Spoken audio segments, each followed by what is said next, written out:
Hi everybody, and welcome to the latest episode of Mrs. Mummypenny Talks. And I am continuing with my tradition of having a guest. I have the wonderful Kim Boudreau Smith sat to my left, who comes all the way from America. We've never actually met in person, have we, Kim? But we have been friends for a very long time now in this internet world. And I wanted to get you on the podcast to talk about your life, because you've had a fascinating life, some real key moments which I think will stand out to people, and to talk about some of the things you've got coming up this year with your business and coaching that you do, and your voice, because you are all about your bold voice. Welcome, Kim. Thank you. Thanks for having me back. And yes, Lynn, do you realize how long ago we met? I am going to say, maybe like 4 years ago. About 4.5 years ago. Mm-hmm. Yeah. We've done really well at keeping in touch, haven't we? We catch up regularly on Zoom, maybe not for the last few months, but we spoke a lot in the summer, didn't we? And you and I have a friendship that we don't need to talk every month, and then sometimes we do talk every month, and it's just that type of a beautiful friendship. And plus, I get to see what's going on, good old-fashioned social media, when you are posting to see, well, you're not traveling into London right now doing all your PR work, but I do get to see things like that. I know. Yeah. I feel your pain. So we are recording this on the 14th of January. So we had a little bit of a chat before we pressed record, but I'm certainly in the doldrums of COVID. I'm bored and I've had enough, and I think you feel the same. So we're gonna try not to get too negative and talk about all that kind of stuff and be positive. But so I think it would be great for the listeners and the watchers to understand a bit about you and some of your fascinating sort of life history bits and what you've done in your life, because you've done some really different things. You've shifted several times, haven't you? Yes, I have. Yeah, I need to take a nap. I've shifted several times. No, I've shifted several times.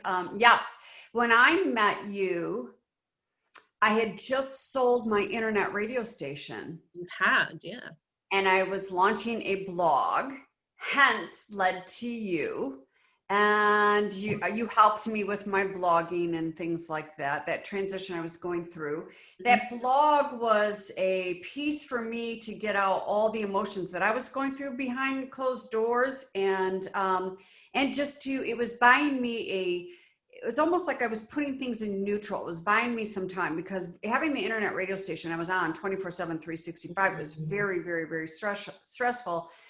That having the blog was allowing me to breathe and settle down for a little bit, just for a little bit. And then to be able to rebrand Her Bold Voice Speaks, and how that looked and how that felt and what that was going to go on. And it has now taken on another form. And you know what? And saying that is, everybody that's listening, we as entrepreneurs, don't lose that foundation, but be flexible. If the foundation is just doing this a little bit, I mean, our foundation is our foundation. Like, look at Lynn, you're the Mummypenny, you're the penny financial, you're the woman. But your business is, it flexes and flows and ebbs and flows. And it evolves sometimes in ways that you aren't expecting. Like, you'll get curveballs in of work where you're like, somebody's asked me to do something really different there, but I'm gonna give it a go. Like, why not try it, see if I like it? And then that could be a whole new direction for your business. I think you're right, just be open to the random things that come along. Yeah, and now that I brought that up, and now that you've said that, let's be real transparent, authentic, and vulnerable here, because you and I are Brene Brown fans. Oh my God, we love Brene. It's not always easy, because I'm that, let's do it, let's get it done, let's control it, let's do it. And what I'm noticing, this transition that I am in, when I get to that, I don't feel well. Things don't work right. They don't flow. So a lot of times what I have to do is step away. And also too, I'm not getting a lot of energy outlet right now. Yeah. My outlets, used to be, live audiences and teaching classes in person. And I can still create those energies here online. I've learned that, even though I put my hands on my hips when we went into quarantine. Oh, this can't be done. And oh, it can be done. But, it's just being able to, get out. So I'm working through on how to manage my energies, so sometimes in the middle of the day, I'm in my home. So I'll go walk down the hall and say, I'm going to grab a book, sit down for a minute. I'm going to turn on the TV and watch a mindless episode of Friends or Big Bang Theory just to take a break. So again, we've got so much going on in our world that, when we're in wintertime here in Michigan, because we are recording in January, it's wintertime. My husband and I have worked hard that January, February, and March, we always book 3 trips to break up our winter. Yeah. Okay, so can we share, are we? Yes, we're going to pack the dogs up in the car. This is going to be interesting. This is our first time doing this. This is going to be an adventure. We're going to drive down to South Carolina where it's warm, and we rented a home for 10 days. So I'm looking forward to that. Yeah. Normally, I don't sit in a car for 14 hours. Oh my gosh. But how long it will take? It's got anywhere from 12 to 14 hours. It'll take us a day to get down there. Normally we hop on a plane. We're there in a couple of hours, rent a car and let's go. So we're just having to change things up right now. Yeah. You've got a bit more freedom and flexibility in America than we have in the UK at the moment. I certainly wouldn't be able to drive more than 14 minutes anywhere. But anyway, there's the frustration there we're in a difficult time. We all need to stay in and stop the spread of this disease. But it's difficult. So your business is Her Bold Voice Speaks. So you are all about your voice and enabling women. Do you work with men? It's mostly women, isn't it? I market to women, but there is a very small space for specific men in my business. Yeah. But how to amplify their voice and our voice, your and my voice, to speak with confidence. But how did you sort of realize that that's where your core, that's what your business should be about, is the voice? When did you realize I'm actually good at this? It was back when I was blogging and getting my voice out that way. Someone, a friend of mine, Sheila Kennedy, sent me this link in the back end of Instagram. Yep. That's right. That's right. You guys have met. That's right. I forgot about that. She sent me a link saying, your name is all over this. And it was a third-party program. Ah, right. Teaching women how to speak. And I'm like, I have nothing to lose. I am sitting here. So I signed up and went through their training. And then I thought, I need to find a specific place where I want to house this here in the Detroit area. And it can't be fluorescent light office building, co-working space. It's got to be something more warm and inviting, because when women are amplifying their voices, and I don't care what level you are at, if you are a beginner speaker, a seasoned speaker like you and I, inching towards a C-suite position, we all have those sensations that can hold us back. That lead to the fear, the nerves, the imposter syndrome, the inner critic, which I call the hag in the attic, let's fake this until we make it, and the perfectionism, all that. And so when women are going through that, they need to be in safe, sacred, welcoming, non-judgmental environments so that they can work through that to amplify their voices onto whatever, platform that they're on, whether it's an idea, whether it's, like I said, climbing, those positions in corporate, whatever that case may be. Yeah, because you get to a point in a lot of women in their career or in their business where you have to use your voice to assert your requirements and your desires, and you get to a certain point in a business where you have to stand in front of your team and talk to them with, you know, they've got to believe in what you're talking about. So it's quite a skill, and it's something that it comes with practice, I think, but and also confidence in the subject you're talking about. Certainly what I've found is I'm a lot more comfortable speaking about things now. I found my core purpose in life, like to talk about, you know, I love talking about money and financial freedom, and I can talk for hours and hours about it and have any questions thrown at me. But if you actually put me back in the corporate world I was in, where I wasn't ever 100% happy with it, and I had to do the public speaking, then it absolutely filled me with fear and dread. It was just, and I would force myself to do it, and I would be a bad speaker. So yeah, it's an interesting topic where a lot of people struggle with, I think. Yeah. Do you know that the number one fear aside of fear of death is public speaking? And you know, you and I right now are public speaking. I mean, you have a conversation on a phone. I just aged myself. Phone. You're public speaking. It's when we, no matter what arena, what environment we are in, you know, like for an example, what you were saying in corporate, you know, we don't buy in to what it is our ideas are and our passions if we're in and same thing as a business owner. I mean, we really have to wear this stuff and get into our beliefs, and there's a lot of stuff to really plow through.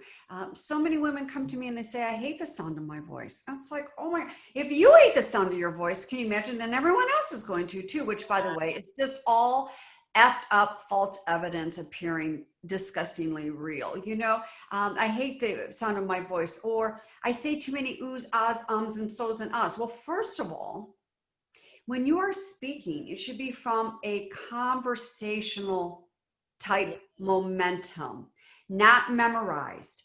Practice and conversational. So as you're conversing, you know, delivering a keynote, is there going to be maybe a filler word in there periodically? I mean, Michelle Obama does it, and she's a phenomenal speaker.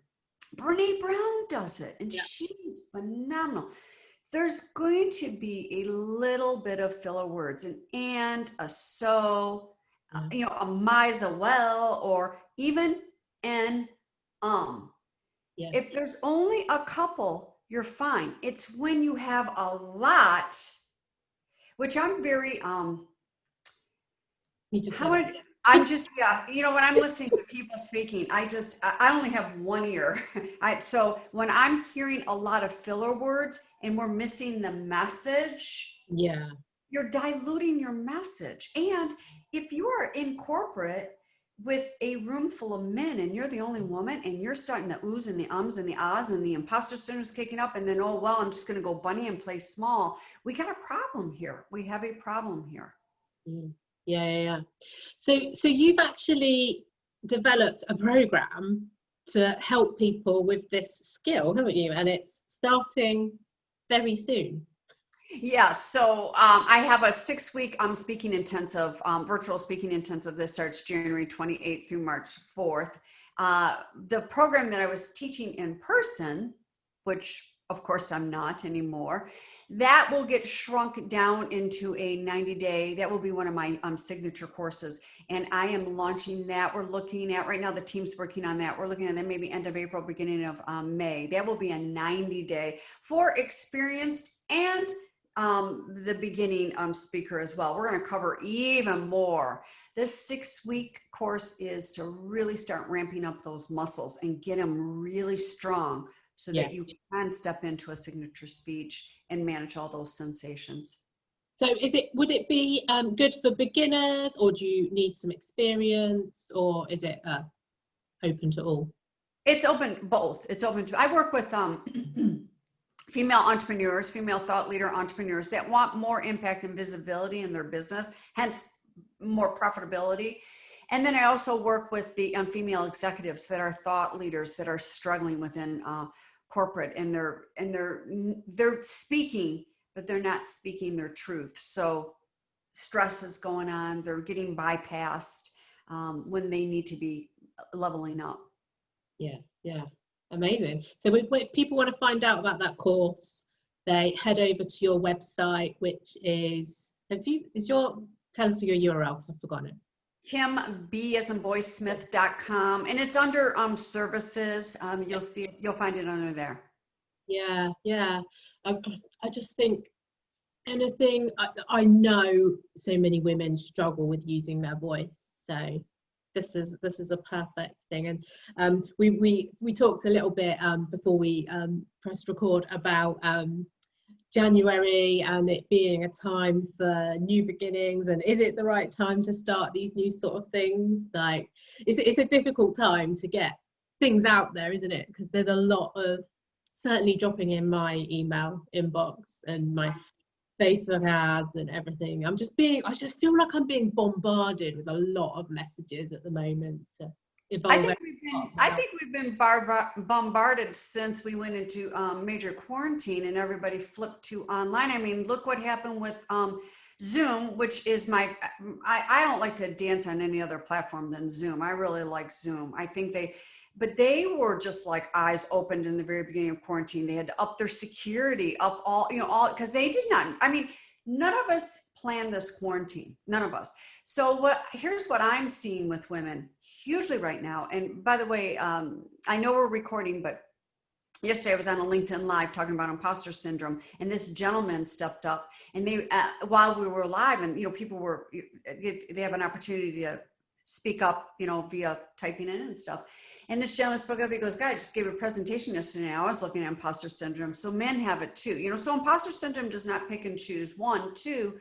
I was also, he even brought up with this new app of Clubhouse, which I'm not right now, not going on there, not going on this Clubhouse. But here's what I'm seeing in Clubhouse is that's now a real easy platform to play the imposter syndrome and fake something that you are not, because that's all audio and there's no faces. That's what I like about, Zoom, and even if this is a podcast that it is just become audio, you and I recording, we're seeing one another, whether we share this out so people can see us or not.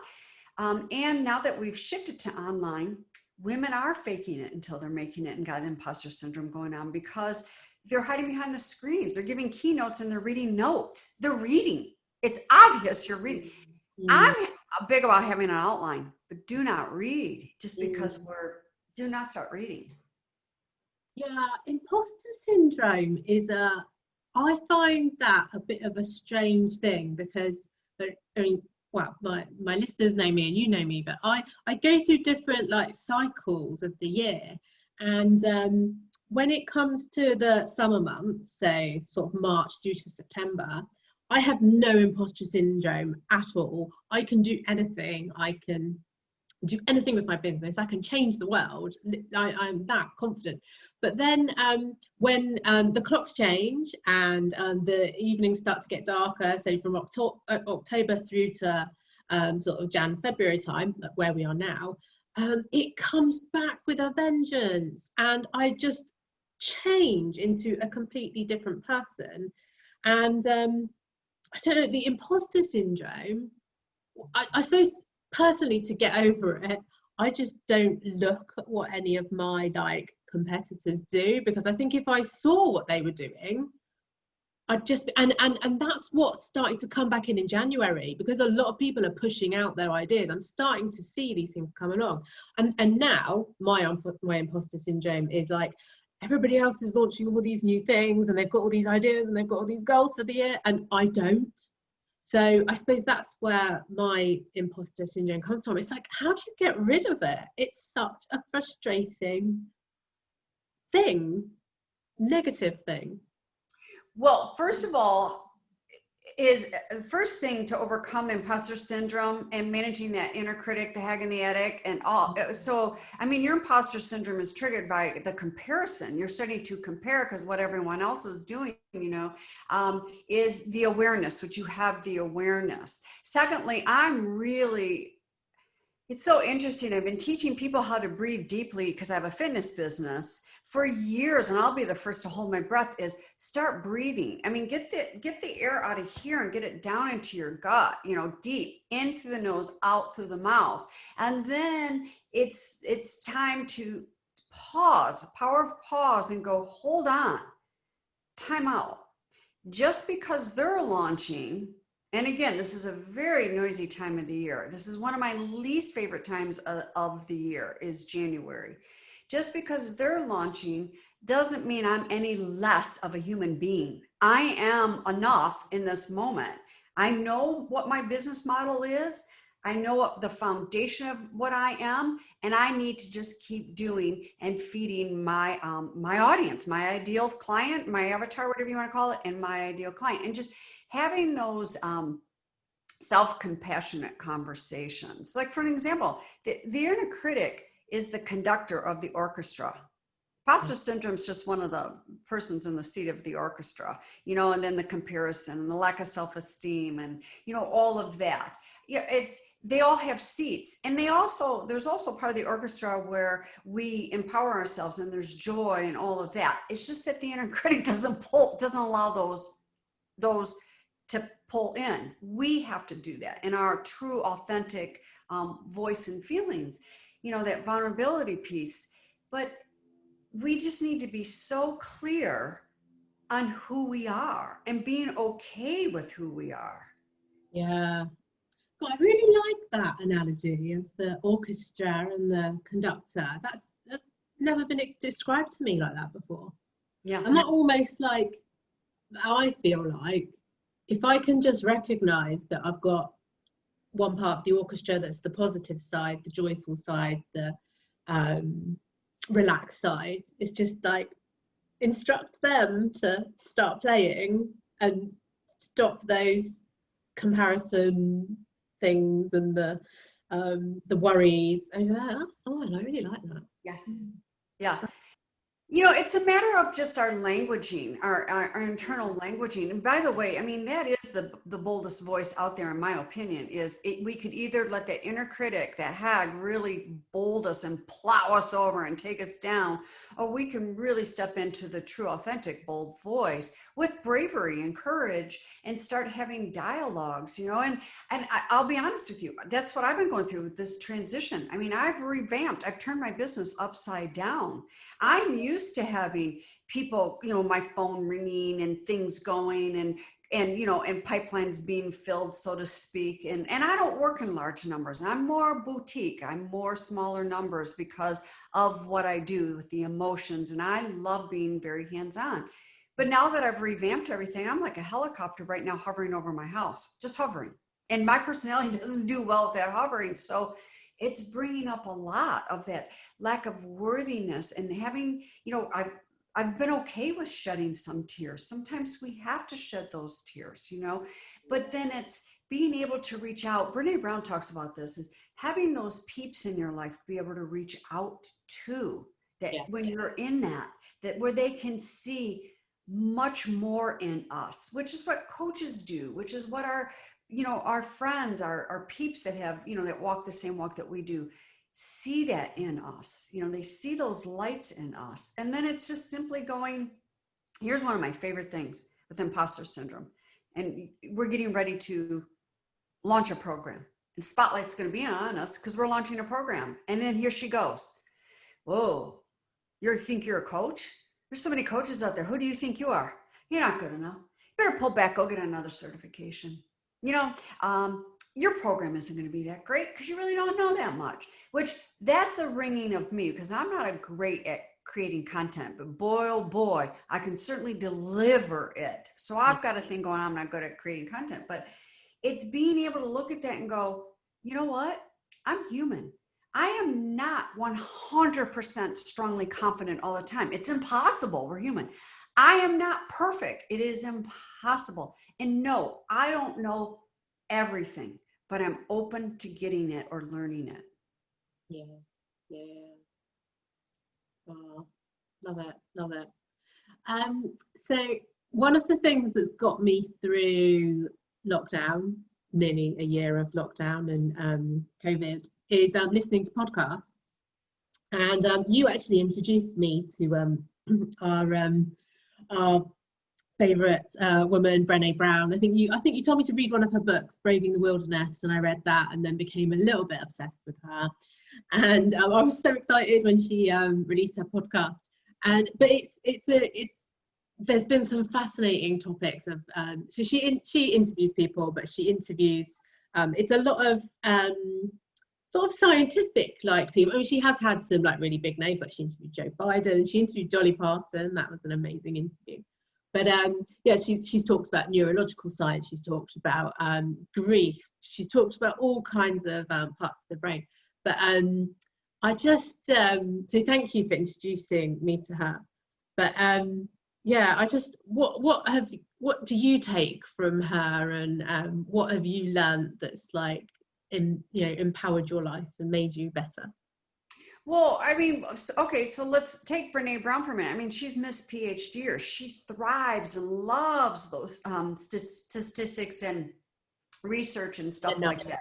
Yes. Yeah. And I'm like, oh, I'm so glad she does that, because I can get the shortcuts and learn how I want to learn. I'm not a big researcher. I mean, if you really want to put me to sleep, tell me to go research something for a couple hours. I'll be under. Yeah, I'm not great with it either. I'm not that with either. I learn differently, but that thrills her. But here's what I've learned is Miss PhD, and she is a recovering. She does not drink. I think she calls herself a recovering smokeaholic and alcoholic. Yeah. And yeah, I think she's drunk for like 20 years or something. No, yeah, it's been a long time. She gets all that, but she still shows up. Like, oh, there's this one. I love this. There's this one YouTube video of her, and it's animated. So she got someone to animate it, and her husband Steve, who is a pediatrician, I guess he plays handball or something. And so she said to him, Steve, don't be late. Because when you're late, I don't get my sleep. And then the next day I wake up, I'm crabby. Well, he was late. And then he got up the next morning and he had, went into the office, and had to go to work. And she got up and she's tired and she's in the kitchen and she ends up spilling coffee. And guess what she does? She calls him and she goes, guess what? I'm exhausted. I just spilled coffee everywhere and it's your fault. And he just goes, love you, Brené, and hangs up on her. She's so transparent just because she's this amazeball speaker, PhD, and does, the shame and the vulnerability and all that research. She's real and she continues to show her realness, and in fact, she just launched another podcast and it's just her. Yeah, that's, I listened to one episode of it, but I can't remember what it's about leadership, isn't it? Is it Dare to Lead? I thought it was her podcast that she has out, but she just did another one without a guest on it, is what I saw. So I'm like, we're going to run, because I love listening just to her. I don't listen to all her podcasts with their guests because they're long. They're hours. They are long, but they're really good to listen to when you go out for like hours. Yeah. In the muddy fields. Yeah. So that is one of the things that Brené keeps teaching me, that it's okay to show up. And be vulnerable. Yes. I really credit something that people say about me when I write and when I talk is that I talk with honesty and I sort of lay my cards on the table. I don't hold anything back. And I let myself be vulnerable, and people are grateful for that. People love it, and I really got it from her. So Yeah, I know. I mean, Lynn, you have. I mean, over the years that I've known you, I mean, you've talked about your debt and how you've gotten out of debt and what you had to do with debt. And here you're like this, Mrs. Mummypenny, and you do own Mrs. Mummypenny. You are that because you came from the financial institution and, doing all this. But just, that imposter syndrome can step up and go, hey, you have no business getting on a train in London and going to this PR event when you've got debt in your back pocket. You're talking about who do you think you are? But that's those learnings that we have, those teaching. I mean, I come from a background, you are to be seen and not heard. And if you are heard, well, I felt a few slaps, or I'd be out in the neighborhood organizing hopscotches and Mother May I's and, with all the kids and betting them to race, because when I was younger, my legs were long. I thought I was going to be really tall, and I stopped growing, and I would win every time. But my father would open the front door and go, God, Kim, shut up. We can hear you through the whole neighborhood. You are so bossy, so there are times that can just step up. Or, when I speak for corporate America, I sit in my car before I go in and go, woo, you have no business doing here. You haven't been in corporate in over 20 years. Who do you think you are? Whoa, let's switch that around. Yeah. That's interesting that that's a childhood memory of being told to be quiet and now that's the core of your business, is your bold voice. I just love that. I'm trying to track back to my childhood and where my love of numbers and money came from. Maybe because it's very common in most households, but personal finance was just never talked about in any way. It's like, where does the money come from? I think how did I even work it out? I just worked it out for myself. I mean, I went out to work from 14. You can't do that now. You have to be 16 to work. But I went and got a job as soon as I could. Yep. Maybe because money was a limited resource and I wanted to, undo the tap and get a bit more. But maybe because money wasn't talked about, then I made it my mission to find out as much about it as possible. And I don't know. It's a bit of a strange one. But I do actually think that a lot of it. So a lot of how I am now relates to when my parents died, because you live that childhood. I lived my childhood life where there was always things there was money there, and then suddenly when your parents go, suddenly that money, that resource, like there's nowhere to go for it apart from myself, nobody else to rely on. So I think it then became very important to A, earn as much as I possibly could, and B, get good deals and make savings when spending my money. But where I fell apart a little bit in certainly my 20s was, I might have earned good money, but I went on really nice holidays. I made sure I got the best deal I possibly could for those holidays, so saved a bit of money, but I was still spending a lot of that money. So it's interesting, isn't it, how so much of your childhood impacts how absolutely. We are as old. And I don't think you even start to realize or start to unpick it until maybe like your 40s. And I'm fascinated to know what happens like when I get into my 50s, of what else I uncover, because it's it's it's amazing. It's a journey, and it's not a destination, right now with this revamp of my business, I'm really digging up stuff from my childhood and those memories and how it's affecting how I'm showing up differently and things like that, and what's the messages, but a lot of that when we're told to be seen and not heard, which we come from a global society. This is just not here in the United States, a global society of women to be seen and not heard. Then when we do start to speak up,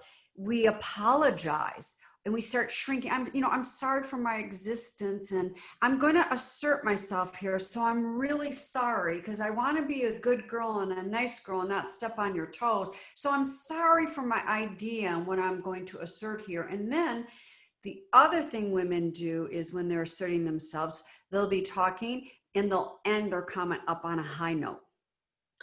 Yeah. As opposed to a lower note. Hmm. There's a lot of things that society, subconsciously puts into our heads with our voices. I'm sorry. It's like, God, you're sorry for speaking up. Wow. Yeah. But I still, this is something I'm very conscious of, and I have to knock itself out of me. But whenever there's any kind of challenging conversation, and a lot of conversations are on email. So let's say I'm chasing a late invoice or something. That's what I was doing yesterday. I immediately go to write, sorry for the email, but I'm just, and I know it's just my automatic mindset goes to write that apology first. It never makes it into the email because I've learned to switch it off, but it's not the case for so many women in particular. They still, will start that sentence with, I'm sorry to ask this, or I'm sorry, I need to ask this silly question, or it's just don't do it. I'm sorry, but I asked for my salad dressing on the side. What are you sorry for? This is what you want. This is what you want. And that's the other thing with emails. Also, too, I see women. I also see a little bit of men doing that. I see some men doing this too. Well, they will assert themselves from a team lead position and really be putting their foot down and it's not from a very nasty, toxic standpoint. It's from a very directive, this is, here's the problem, here's the solution, this is what we need to do type email. And then they're like, I'm sorry if this really sounds like it's, and I'm like, oh, you just asserted yourself and now you're going to say, something, this society needs to get over, including women, of feeling like a bitch for asserting yourself. Now, if you're in the Miranda of The Devil Wears Prada, now I'm going to question that. And yes, there may be times where you might have to pull a little bit of Miranda in. But if your whole body language is that dragon Miranda, there needs to be something there. And if you go to the other side of that, whether you're playing small, it's really starting to come into the middle there where you own your stance, your foundation, you're confident with what it is, and you are saying this without worrying about what other people are going to think. Are they going to call me a bitch? Am I really sounding this? Am I sounding that? It's all of that, or I'm sorry, and ending up on high notes. It's everything of that women dance around having the asserting their voices. Yeah. I think it's amazing what you do, and it's very unique. I don't know anybody else doing it, so it's brilliant that women have somewhere where they can go to learn to amplify their voice. So dare I even ask this question? Do you know what 2021? Do you know what lies in this year apart from like these courses, or are you just gonna let it flow and see where it goes? No, I do have a plan. I am launching this 90-day. It's a speaking acceleration type course. I don't have a name for it yet, so I'm playing around with that piece of that. I have the layout of all of that. That will be coming probably like April, May. I'm working with the team right now. My dream for a few years now is I want to launch a 9-month group coaching around, not just the business, but the speaking, the voice, all the stuff that holds us back, the imposter syndrome, and the stuff that it leads us into, the stress and the unhealthiness of all around that voice and that speaking. So that is in the works for coming into the fall. And then I've got some other things up my sleeve as well. What about your book? What book? Come on. Yeah, Lynn has to remember my book. No, the book is on hold. Okay. Well, there we go. Hold. And it's just not something I want to do right now. I did write a lot in the book. I did. But I feel like I'm rushing this.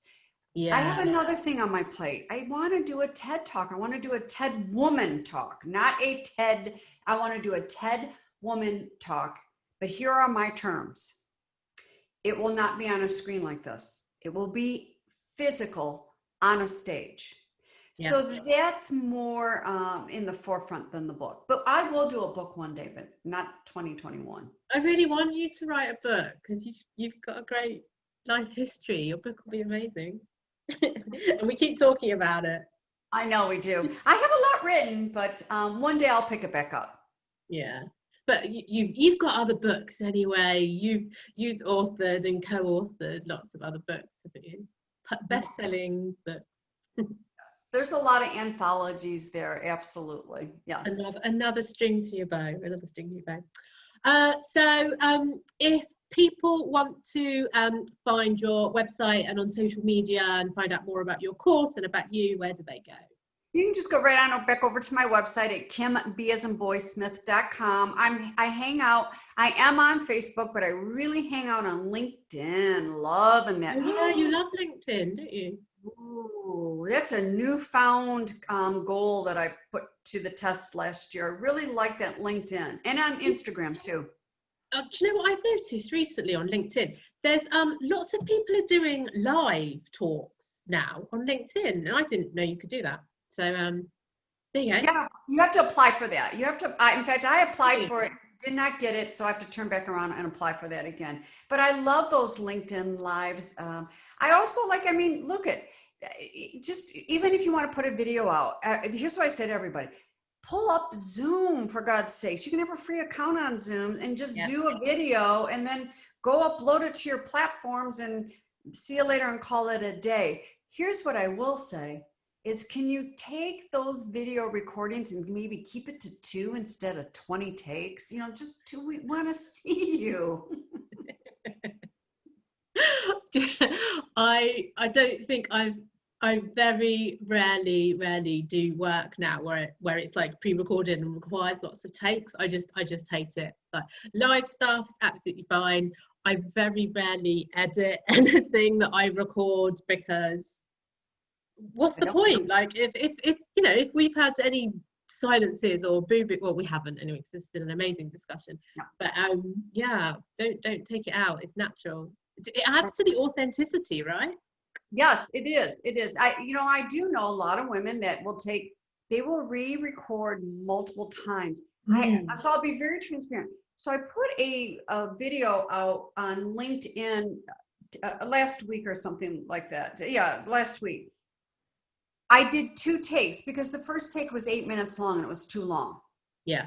So I went back and got it down to 3 minutes. That's the only time that would be the only time I would do a retake. Otherwise, I do my podcast. My producer puts in the music in the beginning, the music at the end, and half the time I forget to close it and say, "Hey, bye, Kim B. Smith." I don't care. I want you to be able to hear my voice and get a message. And if you don't get the message, you can always move on to someone else's podcast or what. That's just my attitude, you know. I agree. I've still not sorted out the music at the beginning of my podcast and at the end of my podcast. I need to reach out to you to actually figure that one out. It's just been on my to-do list forever. Just not done it. Yes, I should.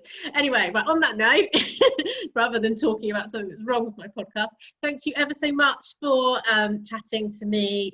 So you can listen to this on my podcast, and you can watch us talk over on YouTube if you want to see our beautiful faces. And yeah, thank you ever so much, everybody, for listening and watching. And I will speak to you soon, Kim. Don't go anywhere. Thank you.